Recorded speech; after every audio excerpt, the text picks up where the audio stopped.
I'm Molly White, and you're listening to the audio feed for the Citation Needed newsletter. You can see the text version of the newsletter online at citationneeded.news. Anatomy of a Crypto Meltdown. October 2025 brought the most dramatic crypto flash crash of all time, but it was only a dress rehearsal for the systemic crisis the industry is building toward. This issue was originally published on October 17, 2025. At 4:50 p.m. on October 10, when traditional markets were closed, Donald Trump launched a new salvo in the simmering US-China trade war. Likely referring to China's dramatically expanded restrictions on the rare earth minerals it almost single-handedly controls, Trump posted that he would retaliate with an imminent 100% tariff increase on the country and new export controls on software. The timing muted the announcement's impact on US equities markets and left Asian markets largely untouched, but crypto absorbed the full shock of the Trump-induced panic. The episode compressed a global liquidity crisis into less than an hour, a sign that the market most eager to be taken seriously may also be the one least equipped to handle real-world shocks. Bitcoin shed more than $10,000 in a matter of minutes, with the flash crash wiping out at least 10% of its value instantly and pushing prices 15% below their morning levels. Traders holding $19 billion in leveraged positions were liquidated in a blink, and complaints erupted on social media as crypto platform glitches exacerbated losses. The worst of the chaos was over quickly, and Trump's Sunday retreat from his bold threats made only days prior helped to further stabilize jumpy markets. Though Bitcoin continues to trade down about 13% below its price from that morning and 16% below its all-time high set only the prior Monday. But the October 10 panic gave a valuable reminder of the frightening speed at which crypto markets can unravel, and a dire warning for a future scenario in which crypto is further integrated into traditional finance. The initial sell-off. The markets were already rattled by China's October 9 announcement that it would tighten its grip on rare earth mineral exports, crucial materials for high-tech manufacturing that China controls through its near monopoly on processing. This was viewed as an escalation in the ongoing economic conflict between the two superpowers, which has already left some analysts fearing market crashes or even a global recession. Trump's choice to retaliate with threats of an enormous tariff hike renewed fears of severe economic turmoil and disrupted supply chains. Traders panic sold high-risk assets like cryptocurrency, with some fleeing to the safety of treasury bonds and gold. Bitcoin advocates claim that Bitcoin functions as digital gold has, once again, not held up under pressure. In the span of minutes, Bitcoin plummeted around 10%. Altcoins plunged even more steeply, with the popular Solana token diving 40% and Trump's own meme coin falling more than 60%. The trading firm Wintermute reported that the median crypto token price drop was around 54%, and more than 90% of tokens lost more than 10% of their value. Crypto's generally illiquid markets contributed to the price volatility. CoinDesk reported that, quote, market depth collapsed by more than 80% across major exchanges within minutes. Market makers, institutions that normally provide liquidity and price stability by taking the opposite side of trades, came under fire as some accused them of amplifying the crash by withdrawing liquidity during this crucial period. The CoinWatch crypto tracking platform accused market makers of, quote, deserting their responsibility, and blockchain analyst YQ alleged, quote, they executed a coordinated withdrawal at the optimal moment to minimize their losses while maximizing subsequent opportunities. Others characterize these institutions' pullback as normal risk management response to elevated volatility and the predictable actions of firms with no mandate to maintain market stability at the expense of their trading books. Regardless of the reason, the severe lack of market depth resulted in extreme price dislocations across exchanges. On Binance, the Cosmos token momentarily appeared to plummet in value from $3.90 to a tenth of a cent.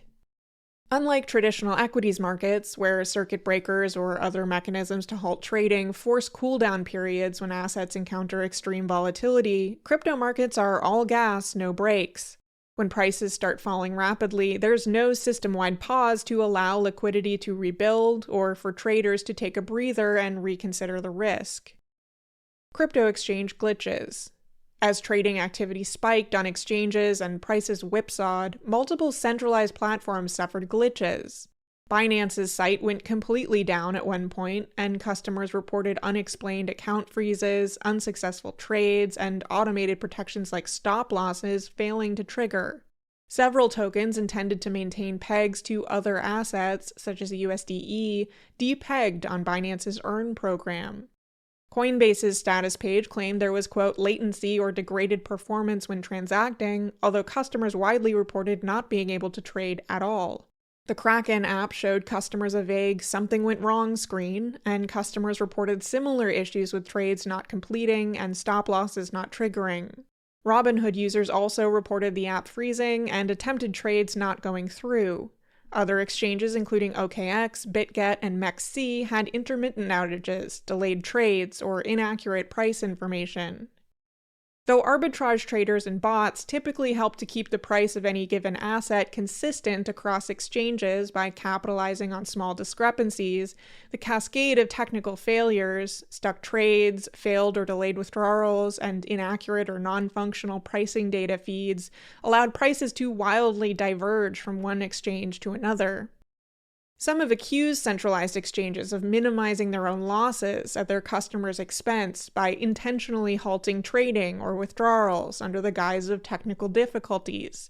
Indeed, it is suspiciously common for supposedly highly sophisticated centralized exchanges to suddenly experience glitches or announce urgent maintenance under far less volatile circumstances. Chris Marszalek, founder of the Crypto.com centralized exchange, was among the most prominent to repeat this allegation, tweeting that regulators should invest rival exchanges to determine if any, quote, slowed down to a halt, effectively not allowing people to trade. Leverage. The biggest factor in the Friday crash was leverage. As I described in my most recent recap, crypto leverage, whether through borrowing programs, margin trading, or perpetual futures, creates a cycle of risk that can rapidly snowball. I wrote, quote, borrowers often borrow against, say, Bitcoin in order to buy more Bitcoin. When Bitcoin prices fall, borrowers simultaneously lose value on their original collateral and on their newly acquired Bitcoin, rapidly pushing them toward over-leveraged positions. When numerous borrowers are forced to liquidate at once, the resulting sell pressure can create a snowball effect that drives prices down further and becomes very difficult to stop. This is precisely what happened. Price dips from the first wave of crypto sell-offs caused some leveraged positions and crypto loans to be automatically liquidated, as platforms determined there wasn't sufficient margin to keep them open. As exchanges forcibly liquidated these positions, they contributed to the sell pressure, causing prices to drop further, triggering more margin calls, the classic crypto death spiral. And some traders don't just borrow crypto against dollars or stablecoins, but instead borrow volatile crypto assets against other volatile crypto assets. In crashes like this, where the prices of many cryptocurrencies were all simultaneously dropping, these positions were even more dangerous because traders' debt burden was growing as their collateral value was diminishing, causing positions to be liquidated much more rapidly than if the collateral was fixed.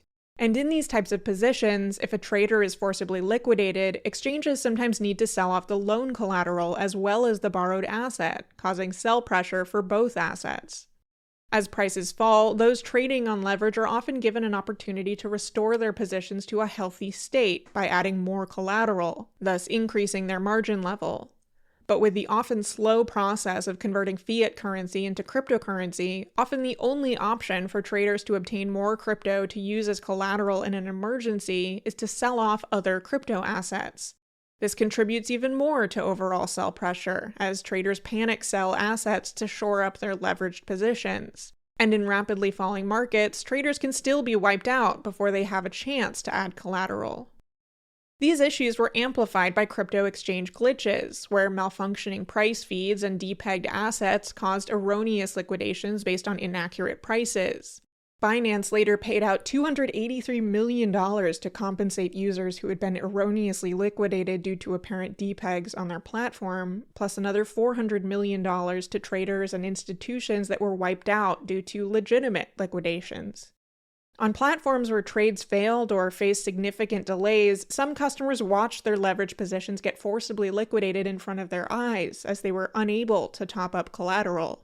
By the end of the flash crash, more than $19 billion had been liquidated. While leverage exists in traditional markets too, the crypto industry takes it to new extremes. Traditional brokers typically limit margin trading to 2 to 4 times leverage, require stable assets like dollars or blue chip stocks as collateral, and must follow strict regulatory requirements around position monitoring and risk management. But crypto exchanges routinely offer leverage up to 100 times or more, accept volatile cryptocurrencies as collateral, and operate with minimal oversight.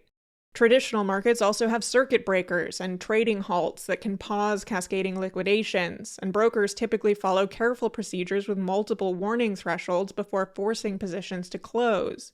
In crypto, a position can be liquidated before a trader even knows they're in trouble. Auto-deleveraging. Crypto exchanges that offer leverage trading take on the risk that markets can fall faster than leveraged positions can be liquidated. They typically maintain insurance funds to absorb the occasional residual losses in these cases. But what happens if that insurance fund runs dry? In some cases, the exchanges collapse, and losses are spread across all of the platform's customers. Sam Bankman-Fried has repeatedly claimed that FTX's collapse was thanks to oversized margin trades gone bad, though this explanation conflicts with the evidence that FTX had been secretly diverting customer deposits to cover Alameda Research's losses long before the crash. But many platforms have implemented a system called auto-deleveraging, which is sometimes analogized to an emergency brake for when things start to get out of control. In these cases, exchanges may reduce other traders' profitable leveraged positions to rescue an underwater position. During this crypto crash, exchanges began to blow through their insurance funds. Binance, for example, dipped into its insurance fund to the tune of around $188 million over just that one day. And so multiple platforms resorted to auto-deleveraging. Among them was Hyperliquid, a buzzy DeFi trading platform whose founder stated that, quote, this was Hyperliquid's first cross-margin auto-deleveraging in more than 2 years of operation, and that, quote, billions of dollars worth of positions were liquidated on Hyperliquid in a matter of minutes. This helped stop the bleeding somewhat and likely saved some exchanges from catastrophe. However, the early closures of short positions also removed even more orders from order books, thinning liquidity even further and potentially making it harder for markets to stabilize. Insider trading allegations. In the aftermath, analysts noticed a wallet that had deposited millions into the Hyperliquid decentralized exchange before the crash, taking a heavily leveraged short position on Bitcoin and Ether.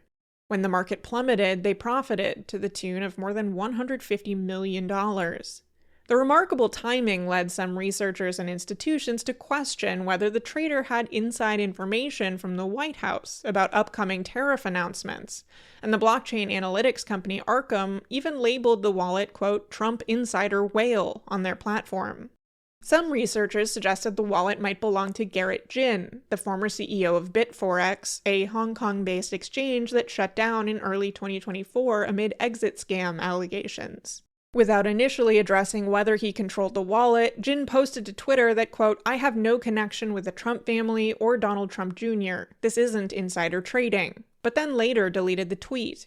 Other crypto sleuths have questioned whether Jin really controlled the wallet or is merely connected to the person who does, and Jin later tweeted, quote, the fund isn't mine, it's my client's.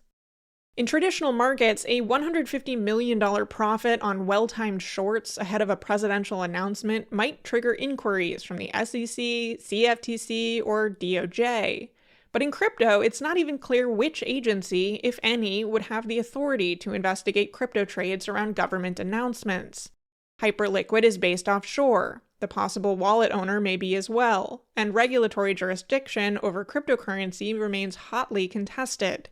It's not clear which authority has the mandate, or perhaps the appetite, to investigate potential insider trading.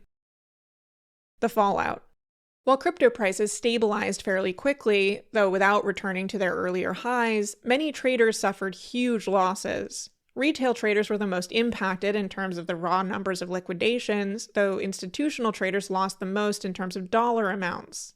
Social media was flooded with stories, of varying credibility, of people losing massive sums or massive portions of their net worth in the crash. A Ukrainian crypto influencer named Konstantin Galish was found dead in his Lamborghini in a possible suicide after reportedly losing millions of dollars in investor funds in the crash, though some local news outlets have questioned the circumstances of his death. The true extent of damage to institutions may be slow to reveal itself, though that Binance apparently felt the need to hastily implement a $100 million institutional bailout program is telling. While rumors have swirled that a trading firm blew up, we often don't learn about such catastrophes until well after the crash. And if such crypto funds were wiped out, contagion can be slow to emerge, as we saw in 2021 when the implosion of the Three Arrows Capital hedge fund led to a steady drumbeat of other firms going bankrupt or announcing major losses over subsequent months. This flash crash, while violent, was ultimately fairly contained. The cascade of liquidations eventually exhausted itself, easing the sell pressure. After the rapid wipeout was over, market makers and arbitrageurs returned to buy the dip and profit from price discrepancies across platforms, stabilizing and resynchronizing prices. And Trump's quickness to walk back his threats helped ease the nerves across markets. But the meltdown reminded us just how quickly crypto markets can unravel when an abrupt shock pierces the euphoria of traders who've been watching prices steadily rise and seem to forget they can do anything else. The lack of circuit breakers, massive leverage, technical fragilities, and overwhelming complexity of interwoven crypto assets all combined for a devastating crash. Regulators are unlikely to take any significant action. Exchanges will continue offering more extreme leverage, while platforms remain without circuit breakers. The industry keeps pushing for greater integration with traditional finance, demanding even fewer restrictions on the high-risk products they market to unsophisticated investors who can't absorb huge losses. And as crypto grows more interconnected with mainstream finance, future crashes will reach far more widely. Thanks for listening to this issue of the Citation Needed newsletter. If you would like to support my work with a free or pay-what-you-want subscription to the Citation Needed newsletter, or if you would like to receive these issues in your email, go to citationneeded.news/sign-up.